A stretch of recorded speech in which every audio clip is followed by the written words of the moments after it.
Welcome to the ScreenMDM Talks podcast hosted by me, Manta Daswani. This episode is brought to you by MIB London. Scan the QR code for more details. Hello, welcome to the Gen A to Z strand of ScreenMDM Talks, where we're talking to folks in the kids business about a very fast-moving ecosystem. And at the top of my list for a long time has been the delightful Greg Dray at Animaj, co-CEO and founder of arguably one of the buzziest companies in the kids business right now. Hi, Greg. Hi, Monsha. Thank you so much for having me. I'm so Oh, it is happy to be with you today.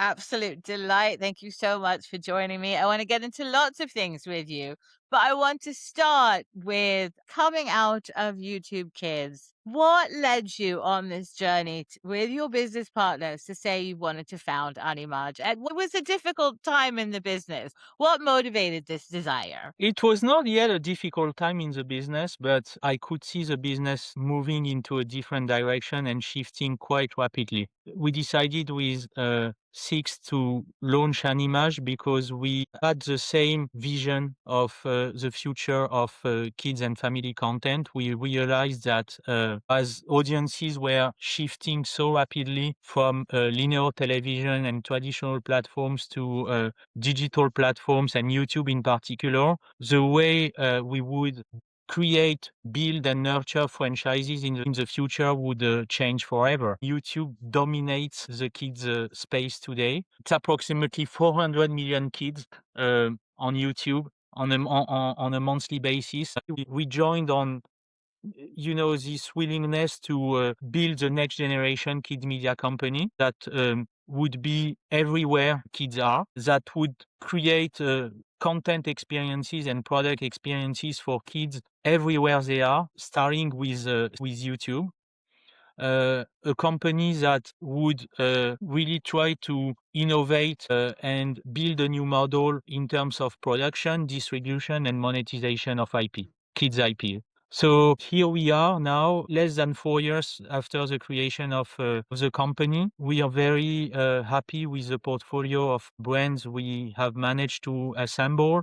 Um, and when you want to help reinvent not just the way you are doing things, but the way an industry is doing things, it takes time across production, distribution, monetization. We are bringing a new approach, but it takes a lot of time to materialize. But we are very happy about where we are today and very excited about the future. I mean, the old model is dead. It's not going to come back, unfortunately. So we have to embrace not just the future, the present, and be ready to test, learn, and iterate all the time in order for the industry to regain its footing and rebound. Because the reality is that our industry, our beloved kids and family industry, is absolutely not doing well today, and it's not going to go well in the next few years unless we are really determined to bring to the table a new approach, a new vision, and a new model. Sure. Now, I want to get to the monetization issue with you shortly and some of the innovative partnerships you're doing in that area.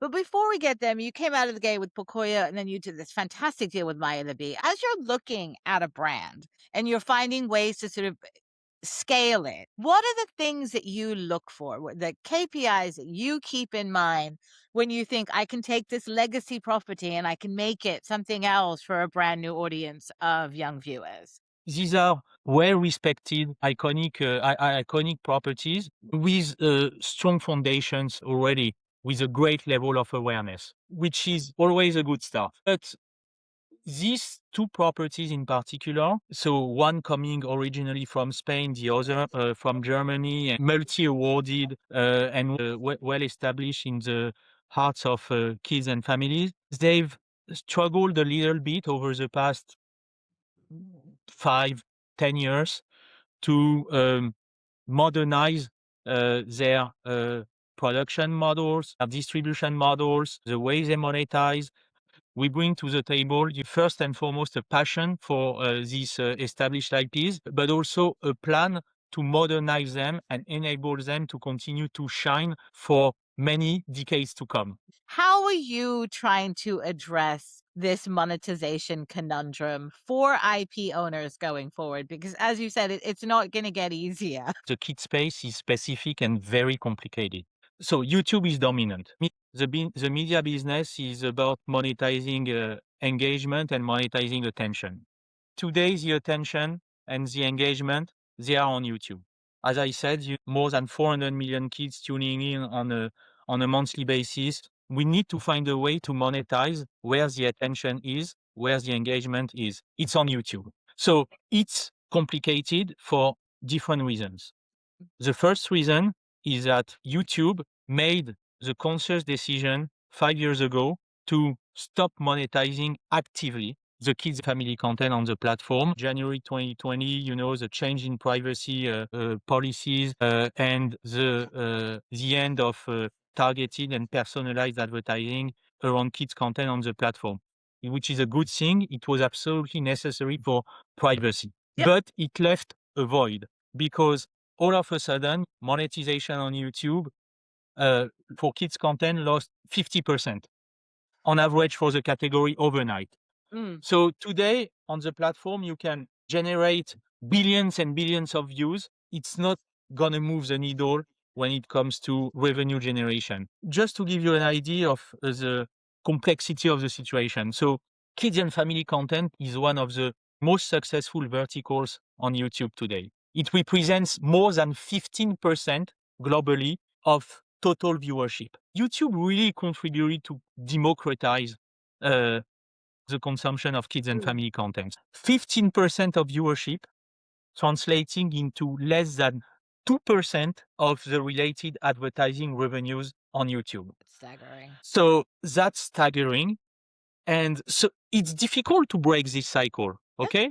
Unfortunately, only a very small number of companies can solve that problem.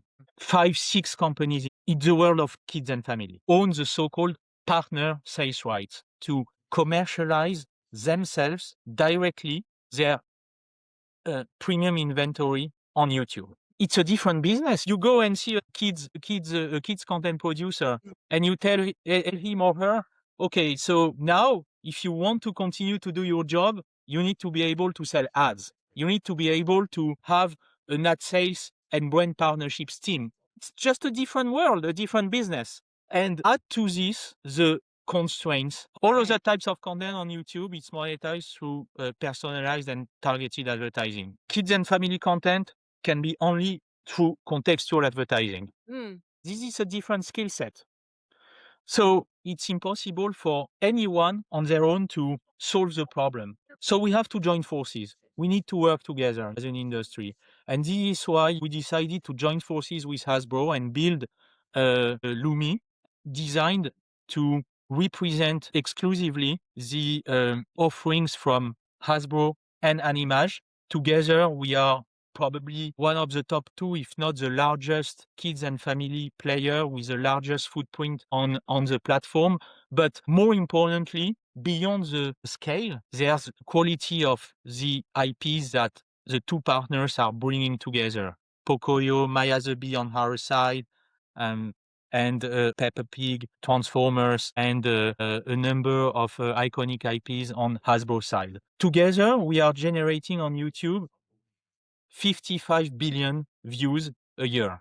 Our job is going to be to monetize these views, but obviously taking into account all the important rules and regulations governing the kids and family space. So we have a few key differentiators.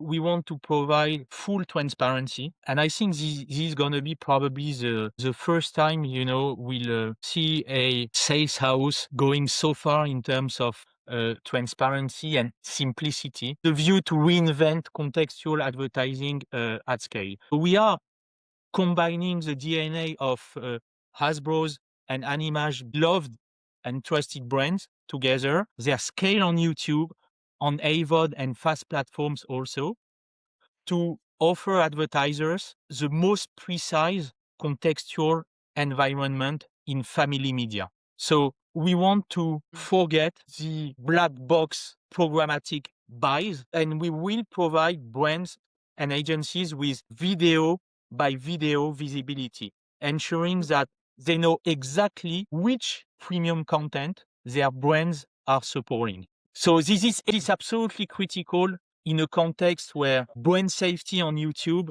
has always been a hot topic. Okay? When you buy programmatically, you don't have a perfect understanding of where your ads as an advertiser are running against. Not only are we bringing to the table premium, iconic, and established IPs, but we will also go one step further by providing agencies and advertisers total visibility on the placements of their ads against our content. The other differentiator, and this is why we believe this alliance with Hasbro makes a lot of sense, is that together we are covering the entire journey of childhood. So we are launching with the most comprehensive demographic footprint in the industry, from preschool, Peppa Pig, Pocoyo, Hey Kids, and many other strong IPs in the Hasbro portfolio, to tweens and teens with Transformers, Power Rangers, and a few other ones, and also bridge audiences with My Little Pony, with Maya the Bee. It's about providing a single, transparent gateway to the entire kids category. And the last point, and this is where, we have to join forces all together. Even with our competitors, we want to find a way to collaborate on this. The reason why the kids and family category historically has been so under-monetized is because it's not well measured. We are also really committed with industry partners to help develop new COPPA compliant measurement standards that can prove view to retail lift without ever touching personal data. So this is a real challenge, but we believe, and I personally strongly believe, that by coming together with industry partners, measurement companies, we need to find ways to better measure the kids and family audience without ever touching personal data. It's about proving ROI without ever compromising a child's privacy. Right. So this is a big challenge, but I mean, it's not like we have a choice. We have to do this. This is a new way of monetizing IPs. So this joint venture with Hasbro, it's really about building the IP monetization engine of the present and of the future. Could you then build out partnerships with other IP owners who need an ad sales force of their own? Absolutely. This is the eventual goal. You have only a few companies able to develop this kind of organization. Ourselves with Hasbro, Moonbug, Whitebrain, a few others, Pocket Watch. Yes, I mean, at some point we'll see some sort of consolidation with regards to ad sales and the ability to pull premium inventory together. Right. Yes, Right. but very interestingly, if we wanted to start to do this precisely today, this wouldn't be possible because YouTube doesn't allow it. So there are also restrictions, for Moonbug, for us, for Ybrain, selling across YouTube and YouTube Kids. Right. And of today, it's not possible to resell third parties inventory easily because you need to figure out a way to integrate from a technical standpoint the inventory of companies that you don't have any financial link with. And today it's not possible. Yeah. We have made the decision to invest a lot of money, a lot of resources into trying to solve that existential problem. Because listen, if nobody finds a way in our industry to monetize all that viewership on YouTube, what's next? The reason we want to solve that problem is that it's not to, make a ton of money and keep the money for us. It's to reinvest that money into creating the next franchises, the content that, kids are going to fall in love with for the next generations. Even if AI is here, we need to have a minimum of resources to produce quality content that inspire kids, can entertain them, and sometimes you contribute to educate. So this is the nature of the problem we are trying to solve. So together we have more chance. If we succeed, it's gonna give a lot of hope to talented creators and producers of content everywhere that there's a future. Since we're talking about investment, scaling the business, obviously you got a massive financing round. I think it was last summer. It was 85 million. So give me a sense of the roadmap for you. Obviously, investing in the ad capabilities is key. What are your other priorities as you continue to scale this growing business in the year ahead? So our priorities are first and foremost to produce faster, because we live in a world where it's no longer possible for the new generation of kids to wait 2, 3, 4 years between two seasons of their favorite shows. They need to be entertained every day. They need new content, experiences of their favorite brands every day. So we need to put ourselves in a position to produce faster. So cheaper, but faster. More important than cheaper, faster. So that's why we are using AI, but we are not using AI or developing proprietary AI capabilities and tools to replace creators. No, it's to empower them. It's to supercharge them. We released more than a year ago Sketch to Motion, and obviously built around our own data. So when we acquired Pocoyo, we took over all the existing library, all the sketches, all the drawings, created in the first 20 years of Pocoyo. We are putting all that data into our systems, and it enabled us to create this sketch to motion tool. A couple of clicks, you turn a sketch into an animated rendered scene. That's amazing. So it took us, 18 months to get there. Our creatives love this because it's not about replacing them. It's not about compromising quality. It's about being able to iterate on their work almost immediately in real time. So this is really fabulous. And this is why we are so excited about the opportunities that AI is bringing to our business. It's not to just go to ChatGPT or Claude or Gemini and generate new ideas. Absolutely not. It's about finding the best ways to make the most of the talent of creatives. This is really about that.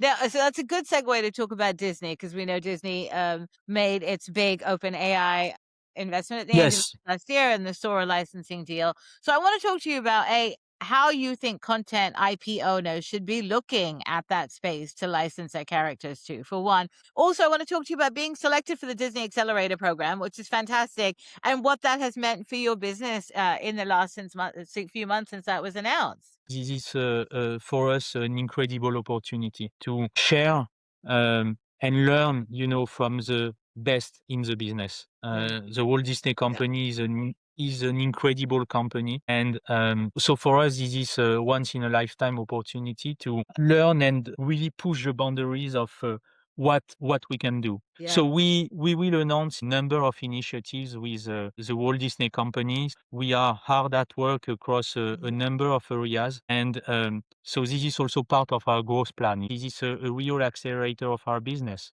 The OpenAI piece, we cannot ignore the fact that AI is here to stay. It reminds me of the early days of the internet. So you had some people who decided to embrace the internet and embrace the future, and some people who said, no, I absolutely don't want to see it. I have nothing to do with this. I want to continue to do my thing. So I think what Disney is doing with licensing the Sora tool from OpenAI to create more engagement around some of their iconic characters on Disney Plus, but also maybe at some point outside of Disney Plus. I think it's really it's smart, because we just need to adapt to the way the new generation is engaging with these iconic characters. And this cannot be exactly the same way the past generation experiencing the fabulous Disney characters. It has been framed as a test, but I mean, we cannot ignore the fact that people, and especially the new generation, are flocking to these new tools and platforms. You know, I wrote a note on LinkedIn reacting to this landmark agreement between OpenAI and Disney. It reminds me exactly what Bob Iger did in 2005, positioning Disney as the first media company to work with Apple and and bring one day after broadcast the series for download. This is the same story. There's a strong need to put in place some solid guardrails. I'm convinced that this is part of the plan. Yeah. But I'm sure we're gonna see more of it. Yeah, I mean, they have to jump on the bandwagon and, at the very least, try to experiment, and understand how the audience are using these tools to engage with their IP and characters. Right. Yeah, it reminds me of a conversation I had with the folks at Dubit a few years ago about the gaming opportunity. And talking to them about how sometimes brand owners need to realize that they need to let go a little bit because fans today want to be able to do whatever they want with it feels like their IP, right? It's not your IP anymore, it's their IP. So if you don't give them that Absolutely. opportunity to play with it, then you're going to lose yourself in the conversation, I think. This is exactly that. Yeah. Bring your IP, bring your brands, in the hands of the consumers, in the hands of your fans. Right.